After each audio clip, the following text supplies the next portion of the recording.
Aqui com o nosso querido amigo apresentador Alexandre Leal, que é grande fã da Gal Costa e está aqui com a gente. Aí não é de hoje que a gente queria trazer Leal aqui? Pronto, chegou o momento. Boa tarde, Vaxi. Boa tarde, Judite. Boa tarde, David. Boa tarde, é um prazer estar aqui com vocês.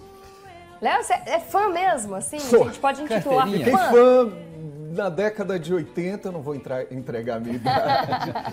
É impossível separar Gal da voz. O que me impressionou no primeiro dia que eu fui a um show da Gal Costa foi a qualidade da voz, porque, aí eu vou entregar a minha idade, eu ouvia os discos em casa dos meus pais e que eu comprava o disco de vinil, né, o LP, e eu fiquei impressionado que quando eu cheguei no show, eu disse, meu Deus, eu estou ouvindo exatamente da mesma forma que eu ouço no LP em minha casa. Era impressionante, impressionante como isso acontecia. Eu fiquei muito tocado com isso e aí passei a comprar outros discos dela, a frequentar outros shows, não muitos, não fui a muitos shows, mas foi impressionante esse impacto. Eu queria falar da voz também. Houve na década de 80 na Bahia um movimento para separar a Bahia, imaginem. Queriam separar a Bahia em 3 regiões. E aí o Duda Mendonça, que é um grande publicitário, foi um grande publicitário, morreu em 2022, ele fez uma campanha dizendo ninguém separa a Bahia. A apresentação dessa campanha, era um clipe, era da Maria Bethânia. E aí o jingle, o mote era assim, separar a Bahia parece impossível, mas querem separar a Bahia. Separar a Bahia é como separar Caetano de Veloso, Gilberto de Gil, Rui de Barbosa, sempre os baianos, né? Entendi. Dorival de Caymmi, Maria de Bethânia e o final, Gal da Voz e não Gal de Costa, era Gal da Voz. Então veja como a voz sempre foi uma coisa importantíssima para a Gal Costa, né? Para os fãs de Gal Costa, né? Gal é conhecida pela grande voz que ela tem.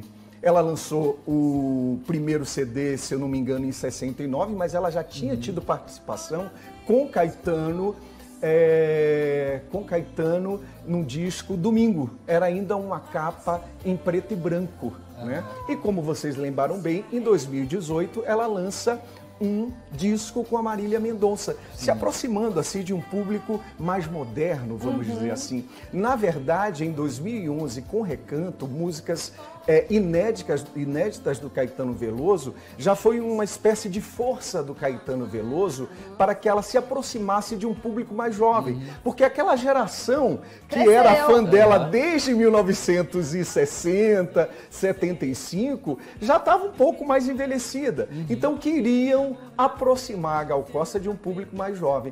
Isso aconteceu também em 2015 com o disco Estratosférica, que realmente os jovens passaram a frequentar mais os shows da Gal Costa porque tinha uma pegada de rock, de eletrônico, que foi muito interessante. Não, se eu ficar falando aqui, vocês me interrompem para perguntar. Mas essa reinvenção da carreira da Gal foi muito intensa, né? Ela não permaneceu num segmento, vamos falar assim, que fosse parecido com o que ela já tivesse produzido antes. Ela sempre foi inovando. Do MPB, de repente a gente via ela numa versão bem rock and roll, né? Ela variou bastante. É uma característica que foi plena, né, na carreira dela o tempo todo. Assim. Eu há pouco vi o depoimento da Maria Bethânia, que as pessoas até alimentam um certo desconforto na relação entre as duas, porque a Gal Costa foi considerada a música da Tropicália. Né? Em 67, o Caetano participou de um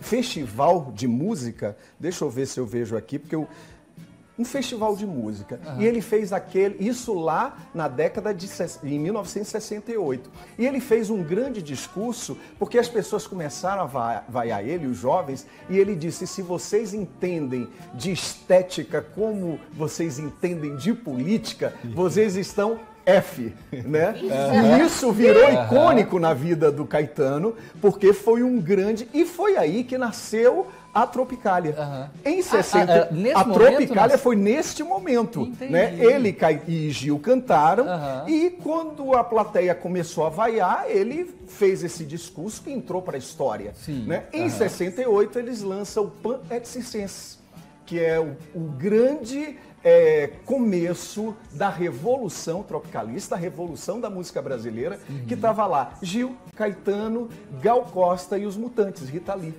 Que legal, né? E era bonito de ver porque eles alimentavam uma amizade muito verdadeira, né? Não eram só parcerias musicais.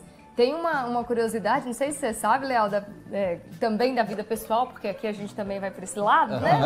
Daqui a pouco, se der tempo, eu falo de algumas polêmicas da vida pessoal dela. Vamos ver se a gente conversa disso. Que ela, as fofocas, né? A fofoca. O sonho dela era ser mãe, e esse assunto super se encaixa comigo, né? Super me interessa. Então, era um sonho dela ser mãe, ela tentou fazer isso de algumas formas e não conseguiu.